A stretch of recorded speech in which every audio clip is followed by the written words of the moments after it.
خبر شامل کرتے ہیں جیلم سے۔ Deputy bureau chief Zaheer Abbas کی رپورٹ کے مطابق additional I G Punjab Mirza Faran Baig کے وی این اور D P O Jhelum Nasir Mahmood Bajwa کی زیر نگرانی D S P traffic Raza Hasnain Awan نے گورنمنٹ ایسوسیٹ کالج برائے خواتین سول لائن جیلم میں بھی بچیوں کے لیے ٹریفک قوانین کے بارے میں آگاہی سیشن کا انعقاد کیا۔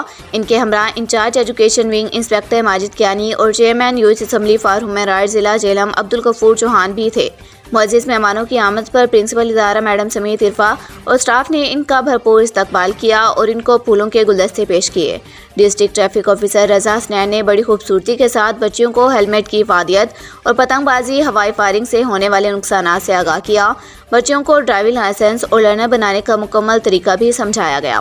ان کا مزید کہنا تھا کہ ٹریفک پولیس انتہائی مناسب فیس میں ڈرائیونگ اسکول کے اندر بچوں کو 10 دن کی ٹریننگ دینے کے بعد لائسنس بنوانے میں بھی ان کی مکمل مدد اور رہنمائی کرتی ہے۔ اس کے علاوہ انہوں نے روڈ پر اپنی اور دوسروں کی جان کی حفاظت کو یقینی بنانے اور ایک دوسرے کے حقوق کا خیال رکھنے اور ٹریفک قوانین پر عمل کرنے کا بھی لیکچر دیا۔ ٹریفک قوانین سے متعلق بچیوں کے سوالات کے جوابات بھی دیے۔ انتہائی مفید لیکچر دینے پر پرنسپل ادارہ اور معزز مہمانوں نے ڈی ایس پی ٹریفک کا بے حد شکریہ ادا کیا اور D P O Jhelum Nasir Mahmood Bajwa کی کاوشوں کو سراہا۔ اب تک کے لیے اتنا ہی۔